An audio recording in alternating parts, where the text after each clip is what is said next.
इसकी फोटो क्यों लगाई है? क्यों लगाई है इसकी फोटो? Is my inspiration. इससे बहुत कुछ सीखा लाइफ में। डॉक्टर बाबासाहेब आंबेडकरांचा विजय असो, डॉक्टर बाबासाहेब आंबेडकरांचा विजय असो, छत्रपती शिवाजी महाराजांचा विजय असो, महात्मा फुल्यांचा विजय असो. परिस्थिती माणसाला मजबूर करत नाही, तर परिस्थिती आपल्याला बदलावी लागते.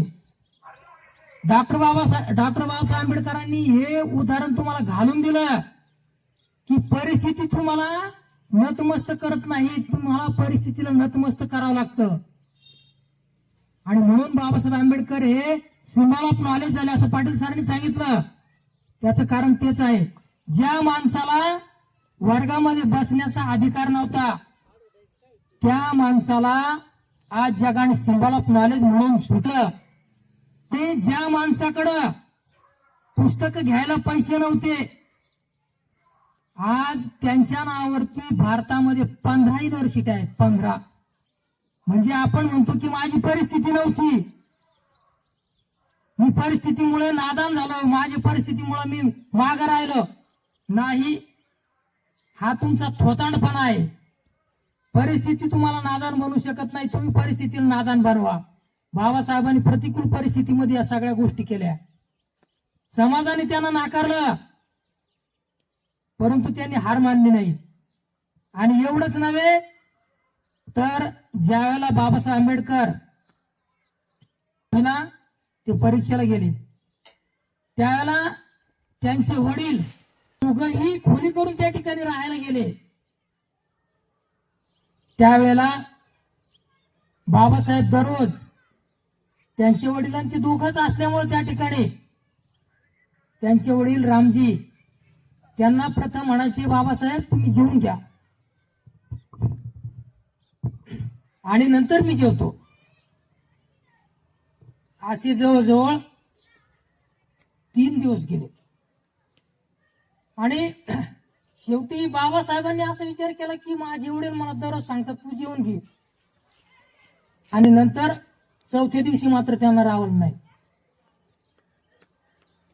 त्यांनी सांगितलं की तुम्ही का जेवत नाही, आपण आज दोघंही संगत जेवायचं. परंतु ज्या वेळेला बाबासाहेबांनी पाहिलं की टोपल्यात शेवटी भाकरच राहत नाही, मग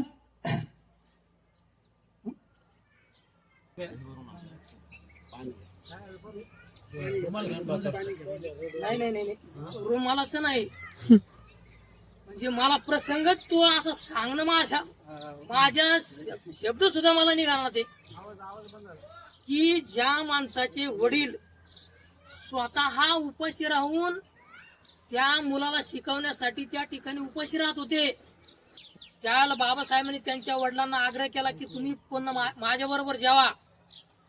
परंतु त्यांच्या वडिलांनी सांगितलं की बेटा, मी जरी उपाशी राहिलो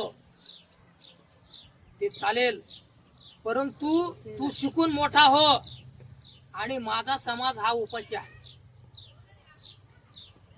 तर तो समाज उपाशी राहू नये म्हणून तू प्रयत्न कर. म्हणजे प्रतिकूल परिस्थिती आपण म्हणतो, जी परिस्थिती या परिस्थितीला आपण पुढं करतो आणि स्वतः माग राहतो, परंतु ती परिस्थिती पुढं करू नका. आज तुमच्यासाठी ती परिस्थिती राहिलेली नाहीये, कोणालाच राहिली नाहीये. प्रत्येक समाज हा पुढे गेला आहे, विचाराने पुढे गेला आहे, पैशाने पुढे गेला आहे, परंतु तो आचरणाने मागे राहतोय. पाटील सर बरोबर आहे की नाही? आचरणाने तो पाठीमागे राहू राहिला. सूक्ष्म फरक सांगा, लक्षात देणार नाही आपल्याला बोलताना काय फरक पडतो, सध्या आपलं काय चुकतं. आंबेडकर विचार असू द्या, शिवाजी महाराजांचे विचार असू द्या, ही ती जात नाही, तो धर्म नाही, ती व्यक्ती नाही, तो एक विचार प्रवाह आहे. आणि तो विचार प्रवाह स्वीकारायचा आहे.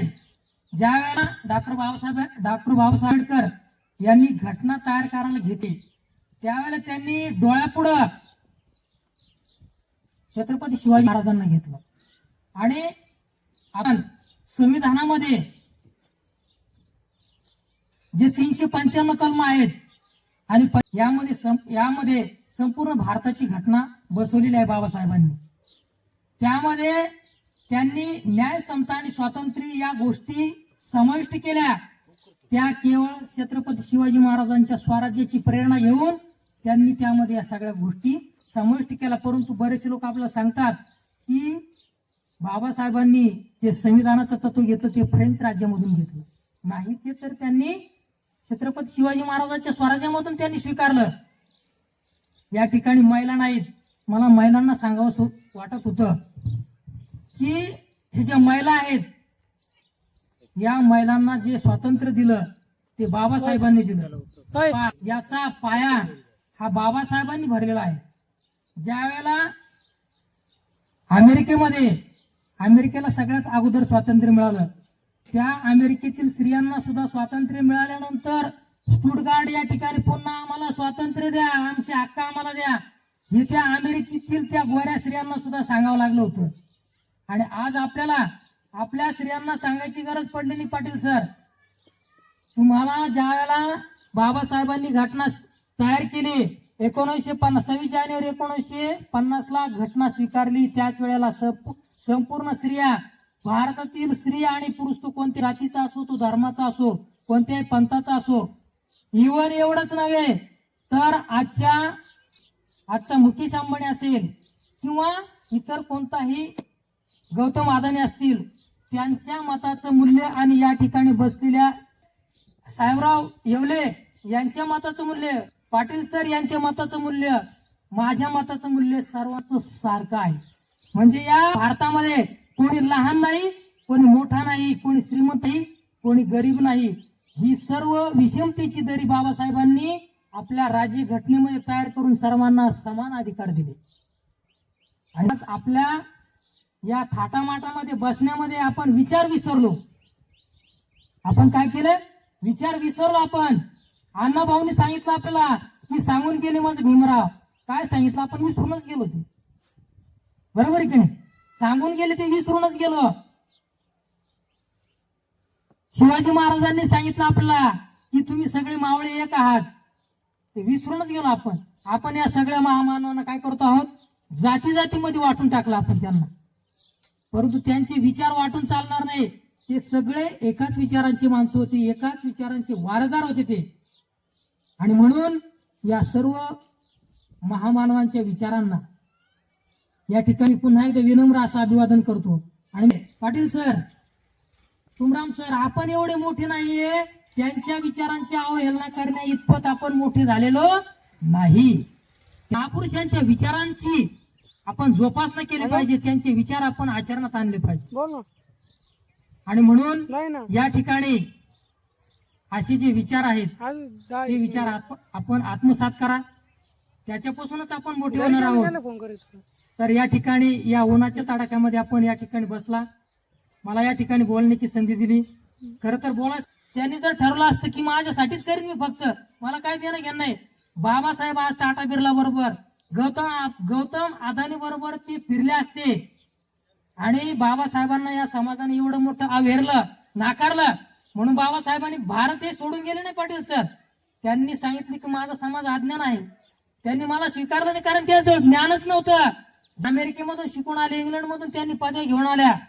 परंतु त्यावेळेला ते ज्या वेळेला सचिव होते, ते सचिवाचा कारभार करत असताना त्या ठिकाणी बाबासाहेब अछूत आहेत. त्यावेळेला त्या ठिकाणचा जो शिपाई आहे ते शिपाई त्या ठिकाणी त्यांची फाईल अशी अंगावर फेकून द्यायचा बाबासाहेबांच्या. बाबासाहेबांनी या सगळ्या अज्ञानी लोकांना सुशिक्षित केलं, संविधान दिलं. परंतु त्यांनी आपला देश सोडून ते अमेरिकेमध्ये, इंग्लंडमध्ये राहायला गेले नाहीत. कारण त्यांना माहिती होत की 500 वर्षापासून आपला देश हा मागं पडलाय. बाबासाहेबांनी सांगितलं 350 वर्षे यांनी आपल्यावरती लादलंय. त्याच्यापूर्वी या राजवाड्यांनी आपल्यावरती अन्याय केला. समाज काय सुधारणार आहे हा कोणता? परंतु बाबासाहेब सामान्य माणसामधून मोठे झाले. कारण का? त्यांनी या ठिकाणचा अभ्यास केला, मोठ्या माणसांचा अभ्यास केला, त्यांनी छत्रपती शिवाजी महाराजांचा अभ्यास केला, त्यांनी महात्मा फुलेंचा अभ्यास केला, त्यांनी कबीरांचा अभ्यास केला, त्यांनी गौतम बुद्धांचा अभ्यास केला. आणि म्हणून ते आज मोठे झाले. आपल्यासाठी ते आदर्श आहेत. आपण कोणाचा आदर्श उचलायलाच तयार नाही. फक्त जाती जातीमध्ये विभागणी केली आपण